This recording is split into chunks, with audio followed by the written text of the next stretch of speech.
আসসালামু আলাইকুম। আশা করি সবাই ভালো আছেন।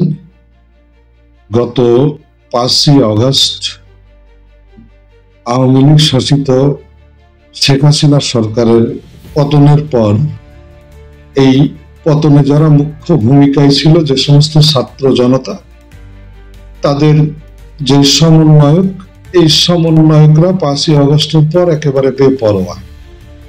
তারা বিভিন্ন জায়গায় যাচ্ছেন, বিভিন্ন মানুষকে হুমকি ধমকি দিচ্ছেন, বিভিন্ন মানুষকে চাকরিচ্যুত করছেন, বিভিন্ন জায়গায় চাঁদাবাজি করছেন।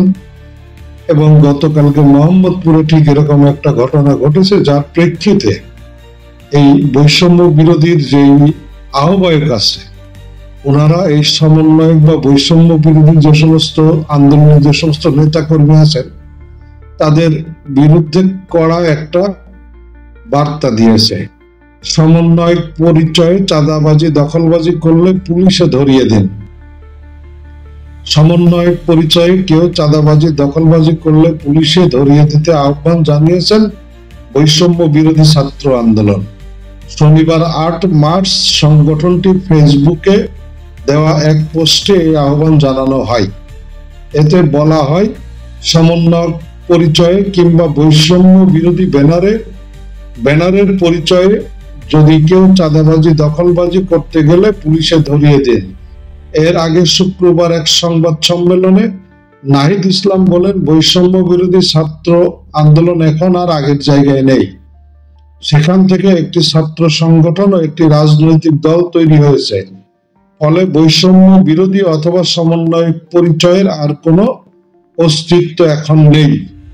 এই অবস্থায় কেউ বৈষম্য বিরোধী বা সমন্বয়ক পরিচয় ব্যবহার করে অপকর্ম করলে তার বিরুদ্ধে আইন অনুযায়ী ব্যবস্থা নেওয়ার জন্য আহ্বান জানান তিনি। নাহিদের এমন বক্তব্যের পরে ফেসবুকে একটি স্ট্যাটাস দেন বৈষম্য বিরোধী ছাত্র আন্দোলনের মুখপাত্র উমামা ফাতেমা। সেখানে তিনি লেখেন, বৈষম্য বিরোধী ছাত্র আন্দোলন প্ল্যাটফর্মটি বিলুপ্ত করার কোনো সিদ্ধান্ত হয়নি।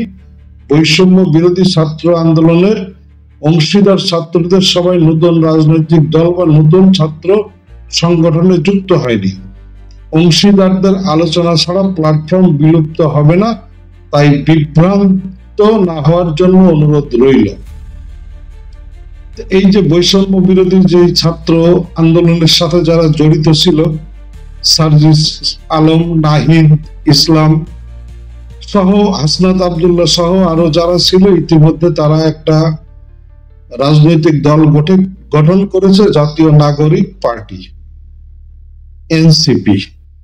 তো এনসিপি গঠন করার ফলে এই বৈষম্য বিরোধী ছাত্র আন্দোলনের সাথে যারা জড়িত ছিল এবং এনসিপিতে যোগদান করেনি, তারা আসলে কিছুটা কোণঠাসা হয়ে পড়েছেন। এবং এই বৈষম্য বিরোধী ছাত্র আন্দোলনের যে সমস্ত নেতাকর্মীরা বিশেষ করে জেলা পর্যায়ে, মহানগর পর্যায়ে আসে, তাদের যন্ত্রণায় মানুষ অতিষ্ঠ।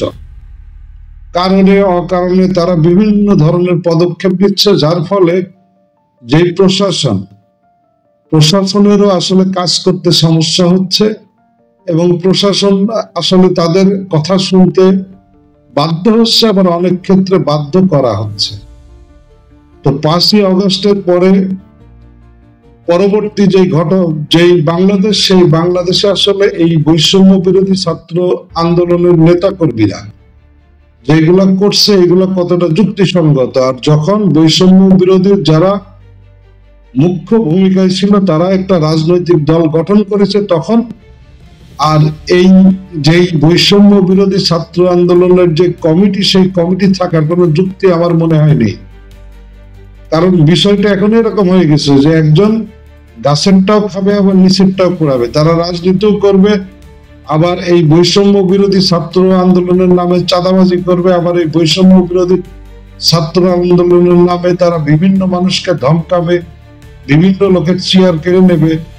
তো আসলে এইভাবে তো চলতে পারে না। এবং এই যে মাঝে মাঝে বিশেষ করে গত 1 মাসে বিভিন্ন দেশের বিভিন্ন জায়গায় অনেক সমন্বয়ক বলেন বা বৈষম্য বিরোধী ছাত্র আন্দোলনের সাথে জড়িত ছিল, অনেককে বহিষ্কার করা হয়েছে তাদের অপকর্মের কারণে। আবার অনেকে কিন্তু গণধোলাই খেয়েছে।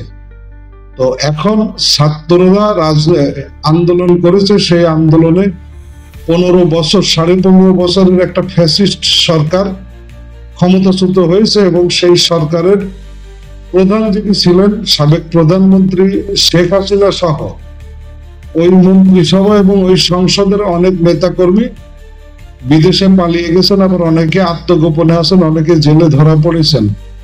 তো আসলে এই ছাত্র আন্দোলনের পরে এই ছাত্ররা আসলে ওনাদের দেশের কাজটা কি? হ্যাঁ, ওনারা যদি কোথায় অন্যায় হচ্ছে অনিয়ম হচ্ছে সেটা যদি দেখতো তাহলে ঠিক আছে, যে কোথাও অন্যায় হয়েছে ঠিক আছে, সেখানে তারা মুভ করতে পারত। তো কারণে বিনা কারণে তারা যেখানে সেখানে আসলে ঢুকে পড়ছে এবং যার ফলে কিন্তু আরো বেশি নৈরাজ্য তৈরি হচ্ছে। ভালো থাকবেন সবাই।